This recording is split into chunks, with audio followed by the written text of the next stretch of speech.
성경 요한복음 6장 16절부터 29절입니다. 요한복음 6장 16절부터 29절입니다. 한 절씩 저하고 교독하고 마지막에 같이 합독하겠습니다. 저물매 제자들이 바다에 내려가서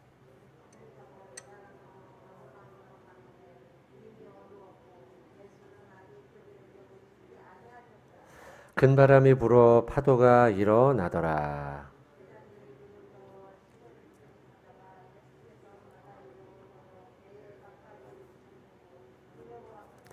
이르시되 내니 두려워하지 말라 하신대.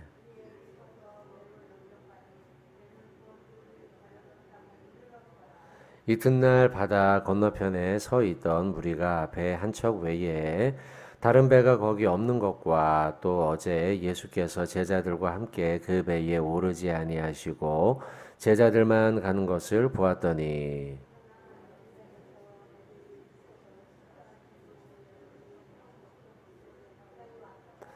무리가 거기에 예수도 안 계시고 제자들도 없음을 보고 곧 배들을 타고 예수를 찾으러 가버나움으로 가서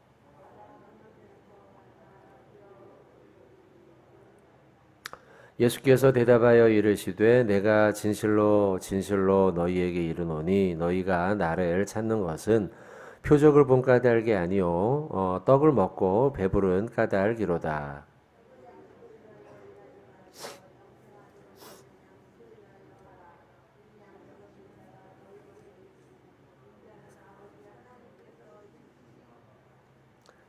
그들이 묻되 우리가 어떻게 하여야 하나님의 일을 하오리이까? 이르시되 하나님께서 보내신 일을 믿는 것이 하나님의 일이니라 하시니 아멘. 16절부터 29절이고요. 단락으로는 두 단락으로 나눌 수 있겠습니다. 21절까지 한 단락으로 나누고요. 앞부분은 이제 풍랑을 만나 예수님을 발견하게 되는 말씀이죠. 무리를 걸어오시는 말씀입니다. 그리고 22절부터 쭉 이어지는 또 내일 본문으로까지 연이어지죠. 예수님의 이제 말씀과 설교가 나오는 장면이죠. 자, 앞부분부터 먼저 보겠습니다. 저물매 제자들이 바다에 내려가서 또 17절의 뒷부분에 이미 어두웠다. 이 말씀을 보면서 일단 시간적으로는 저녁, 밤 시간이라는 걸 알 수 있습니다. 저물매 17절의 중간 부분에 이미 어두웠다. 제자들이 바다에 내려갔습니다. 이제 바다는 우리가 바다라고 하는 뭐 동해, 서해 이런 바다는 아니고요. 갈릴리 바다, 조금 넓은 그래서 유대인들에게 이스라엘 백성들에게는 바다로 인식됐던 갈릴리 호수입니다. 그런데 이 갈릴리 바다는 서쪽으로는 지중해가 있고요. 고온 다스바죠. 그리고 동쪽으로는 시리아 사막이 있습니다. 시리아 사막이 있어서 왼쪽으로는 고온 다스바고 오른쪽으로는 아주 건조한 그 가운데 위치하고 있단 말이죠. 그러다 보니 이 갈릴리 바다 있는 지역에서는 이상 기온 현상이 자주 일어났습니다. 이상 기후가 종종 일어났습니다. 그래서 밤이 되면은 아주 심한 풍랑이 호수임에도 불구하고 일어나기도 했단 말이죠. 자, 그런 가운데 17절에 배를 타고 바다를 건너 가버나움으로 가려고 계획을 하고 있었습니다. 근데 밤이 되었는데 예수님께서는 그들에게 아직 오지 않고 다른 방법으로 이동을 하고 계셨던 것이죠. 그리고 이제 그게 이제 22절 이후에 만나게 되는데 그런 가운데 제자들은 배를 타고 건너고 있는 중이었습니다. 18절의 말씀처럼 큰 바람이 불어서 파도가 일어났습니다. 이상 기후가 일어나게 된 것이죠. 19절에 보니 제자들이 노를 저어서 10여리쯤 갔다. 10여리 이렇게 되어 있는데요. 미터로 환산하면은 대략 한 5km에서 6km 정도 되는 거리입니다. 제자들이 막 풍랑이 막 일고 배가 곧 뒤집힐 것처럼 불안한 상황이었는데 있는 힘을 다해서 또 이들의 직업은 어부 아니었습니까? 능수감으로 해서 이 바다의 풍랑을 뚫고 지나가 보려고 했지만 쉽지 않았습니다. 5km, 6km 동안 막 온 힘을 다해서 사투를 벌이면서 배를 노를 져서 그 5, 6km 정도를 지나가고 있었는데 굉장히 힘든 시간이었는데 19절에 보니 제자들이 노를 저 10여리쯤 가다가 그러니까 이 부분은 제자들이 온 힘을 다해서 자신의 경험과 또 있는 힘을 다 짜내어 했던 그 모습과 그 뒤에 이어지는 예수께서 바다 위로 걸어 배에 가까이 오셨다. 이 두 구절이 상당히 대조가 되어 있죠. 앞부분에는 인간의 지혜와 또 경험과 말할 수 없는 수고가 표현이 되어 있는 반면 뒷부분의 예수님의 모습은 유유자적한 모습이에요. 그래서 너무나 무서울 정도로 마치 왜냐하면 사람이 물 위를 걷는 건 상상할 수 없으니까요. 그러니까 인간의 고된 노동과 고된 수고, 힘을 다하여 했던 그 모습과 상상할 수 없을 만큼 유유자적한 모습으로 물 위를 걸어오시는 예수님의 모습. 앞부분에는 인간의 한계와 뒷부분의 예수님은 한계를 뛰어넘는 인간의 능력을 뛰어넘는 한계를 뛰어넘는 예수님의 하나님 되심. 이 두 부분이 19절에 아주 대조적으로 나오고 있다는 것이에요. 이 말씀, 19절의 말씀이 우리에게 주는 메시지는 무엇이냐면 우리 인간들이 아무리 제 힘으로 우리에게 닥친 문제를 해결한다고 하려고 힘써도 모든 일을 주관하시는 하나님 앞에서는 우리의 노력은 아무것도 아니다라는 것을 말씀하고 있죠. 여러분 살면서 아무리 내 주변에 운수 대통 사람들의 말처럼 그런 사람이라 할지라도 반드시 고비는 찾아와요. 우리의 인생이 아무리 잘 풀리는 듯 보여도 고비가 찾아오고 한계를 만나게 된다는 거죠. 그때 그 고비와 한계를 극복시킬 분이 누구냐? 지금 19절에 바로 물 위를 걸으시는 예수님이라는 거예요. 여러분 삭개오 말씀을 우리가 알고 있죠. 여리고 마을에 있었던 그 삭개오, 그도 바로 이 말씀 동일한 거예요. 아무리 우리가 막 잘 살고 잘 되고 뭐 능력이 있고 한다 할지라도 언젠가는 누구나 다 고비를 만나고 한계를 만나며 그것을 뛰어넘을 수 있도록 만드시는 분은 예수님이라는 것을 보여주는 사건이 삭개오예요. 삭개오, 그는요 젊은 날에 그 세리라는 직업, 유망한 직업이었죠. 그러나 윤리의식은 포기해야 돼요. 왜냐하면 그 일을 하면은 민족으로서 유대인의 민족으로서 민족을 저버린 행위거든요. 로마 편에 서야 하고 로마 편에 서서 세금을 막 몇 배로 폭리를 취해서 떼어냈던 그 직업에 뛰어들어서 20대, 30대 때, 40대 때 많은 돈을 벌었습니다. 성공한 듯 보였죠. 그러나 돈이 많아지고 성공한 듯 보이고 많은 걸 마음대로 누리는 것 같지만 아까 말씀드렸잖아요.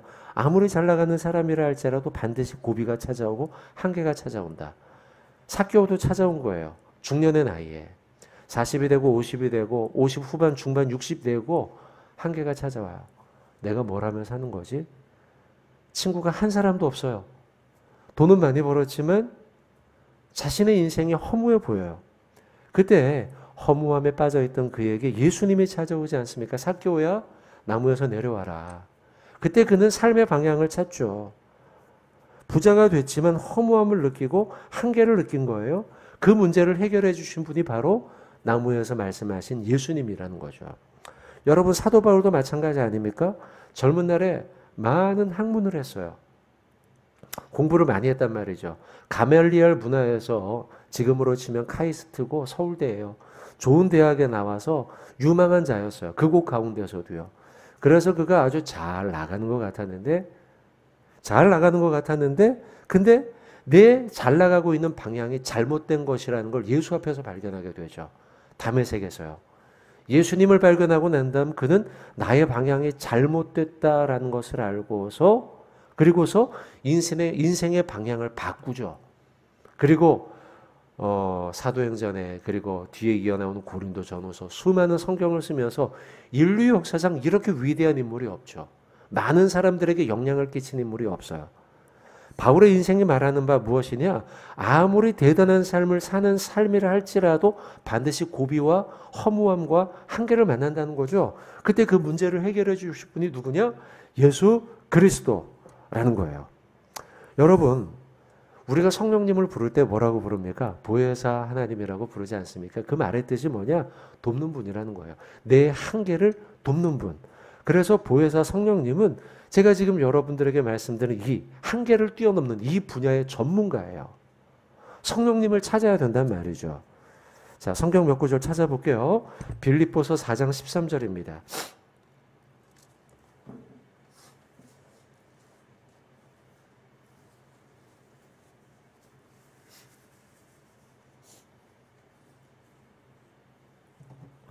자, 빌립보서 4장 13절. 사실 찾을 필요도 없는 구절이긴 한데요. 암송할 수 있어요, 이거요. 근데 그래도 한번 찾아봅시다. 빌립보서 4장 13절. 같이 한번 우리 봉독하겠습니다.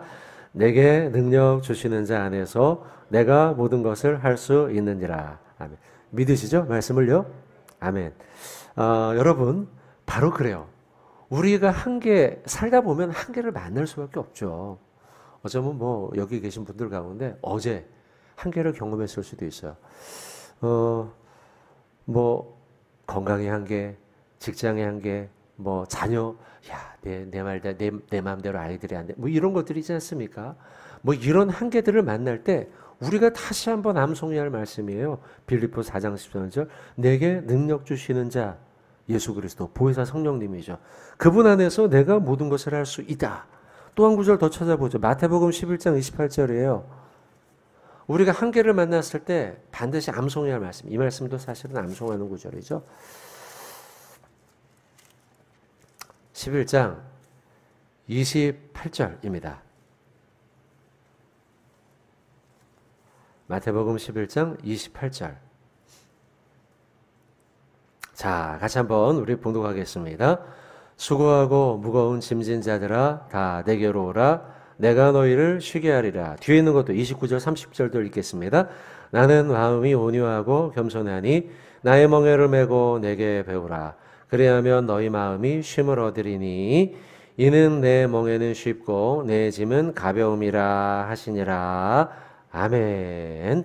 수고하고 무거운 짐진 자들아 다 그 문제를 해결할 한계를 뛰어넘게 할 나에게로 예수에게로 나오라. 이 말씀을 우리가 기억해야겠습니다. 자, 오늘 본문의 말씀도 그렇습니다. 여러분 한계를 경험하고 있었죠. 막 노를 젓고 막 5km 6km 풍랑 막 배가 뒤집힐 정도. 그때 예수님은 물 위를 걸어오셨단 말이죠. 그 물 위를 걸으시면서 한계를 뛰어넘게 하시는 예수님을 만나러 우리가 나아가야 할 줄로 믿습니다. 오늘도 그 주님 앞에 나아가서 우리의 인생의 문제, 짐, 한계를 맡기고 주님 안에 참 평안을 얻는 저와 여러분 되길 주님 이름으로 축원드립니다. 자, 한 말씀만 짧게 좀 더 전합니다. 22절부터 29절까지인데요. 이 말씀의 내용은 그거죠. 예수님을 만나잖아요. 예수님을 이제 드디어 만났어요. 어디 갔다 오셨습니까? 뭐 하면서 예수님을 찾았단 말이죠. 그래서 예수님이 이렇게 말씀하십니다. 자, 25절에 바다 건너편 만날 앞에 언제 오셨습니까? 자, 26절에 내가 진실로 너희에게 이르노니 너희가 나를 찾는 까닭은 표적을 본 까닭이 아니요 떡을 먹고 배부른 까닭이다. 왜 이런 말씀을 하실까요? 왜냐하면 6장 앞부분 어제 본문이었죠. 오병이어 사건을 경험했기 때문이에요. 자, 표적이라는 단어와 떡이라는 단어가 나오는데 표적은 기적과는 조금 다른 의미로 우리가 이 단어를 받아야 됩니다. 이제 기적은 말 그대로 어떤 특별한 일이 벌어진 거죠. 그래서 미러클, 영어로는 미러클이라고 번역을 해요. 기적은요. 반면 표적은 영어로 사인이에요. 사인. 특별한 기적이 일어난 건 맞습니다. 그러나 이것은 사인이에요. 무슨 사인이냐면 하나님 나라의 행하심, 하나님의 행하심의 사인이라는 거예요. 그러니까 기적이 똑같이 일어났지만 우리는 믿는 우리 성도들은 이 기적을 어떻게 봐야 되느냐? 사인으로 봐야 돼요. 아, 하나님이 이 일을 하셨구나. 그래서 예수님은 지금 26절에 기적이라고 표현하지 않고 표적이라고 얘기했어요. 왜냐하면 사람들이 오병이에 떡이 막 떡 5개와 물고기 2마리를 5천 명이 먹으니까 이게 굉장한 기적이죠. 기적. 미러클이에요. 그런데 믿음의 눈으로 이걸 하나님이 보이신 사인이구나 라고 봐야 되는데, 표적으로 봐야 되는데 표적으로 보지 못하고 그저 떡이 많아졌네? 이걸로만 봤다는 거죠.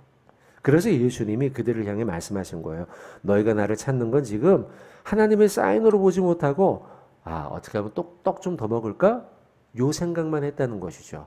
예수님이 아주 요즘 젊은이들의 말에 의하면 팩트로 찌른 겁니다. 팩트 공격을 한 거예요, 지금. 27절에 썩을 양식을 위해서 일하지 말아라, 얘들아. 영생하도록 있는 양식, 하늘의 양식을 위해서 일해라. 이 양식은 인자, 예수님이죠. 이 양식은 예수님이 너희에게 주리니, 예수님은 나는 아버지 하나님께서 인치신 자다. 이제 십자가를 통해서 십자가의 죽음으로 영원한 생명의 양식, 우리가 먹는 바로 성찬, 네, 그것을 의미하는 것이죠. 그리고 그들이 묻습니다. 그러자 28절에 우리가 어떻게 하나님의 일을 할 수 있겠습니까? 예수님이 이제 하나님의 일을 하라. 썩을 양식을 하지 말고 이 말씀을 하니까요. 하나님의 일을 하라 묻습니다. 하나님을 할까요? 묻죠. 그러니까 이제 29절에 예수께서 대답하여 이르시되 하나님께서 보내신 일을 믿는 것이 하나님의 일이다. 썩을 일을 하지 말고 하나님의 일을 해라. 그렇게 말씀하시니까 그러면 하나님의 일이 무엇입니까? 묻잖아요. 그러자 하나님의 일은 무엇이냐? 바로 하나님께서 보내신 일을 믿는 것. 이 말씀을 한다는 거예요. 자, 이 말씀을 가지고 29절 말씀을 짧게 여러분에게 말씀을 전하면 예수님을 믿는 것이 성도가 할 수 있는 가장 위대한 일이에요. 중요합니다. 자, 이제 본문의 문맥은 이해했죠? 썩을 것을 위해서 일하지 말고 하나님의 일을 해라. 썩지 않을 것을. 그럼 그게 뭐냐라고 했더니 믿음이라는 거예요. 성도가 하나님 할 수 있는 가장 위대한 일은 예수님을 믿는 믿음이라는 거예요. 여러분, 내가 하나님을 위해서 할 수 있는 일은 무엇일까? 저도 사실 새벽에 오면 앞에 앉아가지고 기도합니다. 하나님, 내가 하나님을 위해서 정말 열심히 일하게 하시고 교회를 위해서 일하게 하시고 그래서 주님 나라 갔을 때 주님 앞에 칭찬받는 정도 이렇게 기도 사실 해요.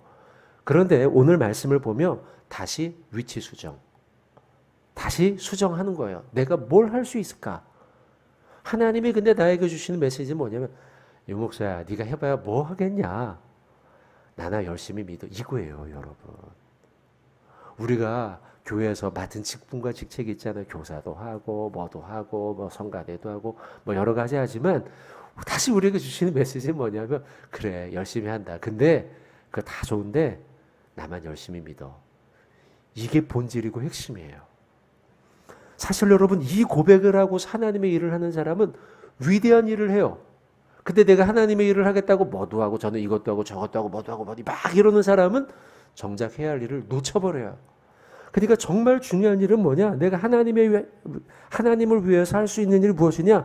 하나님, 저는 별로 할 수 있는 일이 없습니다. 이렇게 고백하고 주님만 열심히 믿겠습니다. 이렇게 고백할 때에 그런 사람을 통해서, 그렇게 겸손한 사람을 통해서 하나님은 오히려 위대한 일을 하신다는 거죠. 여러분, 다니엘이 사자굴에서 사자의 입을 막았던 건 나는 이 일을 할 수 있어. 사자의 입을 막을 수 있어. 이런 일을 하는 한 사람이 이렇게 하지 않았어요. 하나님만 그저 신실하게 믿으니까 하나님이 사자의 입을 막아버렸다는 거죠. 믿음이 일하는 거예요. 믿음이 일하는 거예요. 사드락 메삭 아벳느고가 풀무불 앞에서 나는 저 불을 잠재울 수 있어. 나는 그런 능력을 가지고 그런 일을 하는 사람. 그게 아니죠. 나는 그냥 하나님만 믿습니다. 이랬더니 불타지 않고 불에서 나온 거예요. 히브리서 11장 여러분 보면 그게 믿음장 아닙니까? 거기 보면 33절부터 38절에 막 불의 세력을 멸하게 하고 고난을 이기고 막 뭐를 어떻게 하고 막 나와요. 근데요, 그건 다 뭐예요?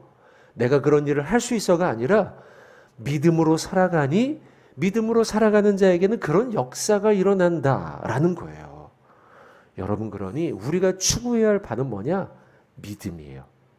믿음으로 살아갈 때 하나님이 그 모든 역사를 이루어내실 줄로 믿습니다. 자, 사랑하는 성도 여러분, 오늘 하루 두 가지 제가 말씀 전했어요. 그렇게 믿음으로 살아가야겠다.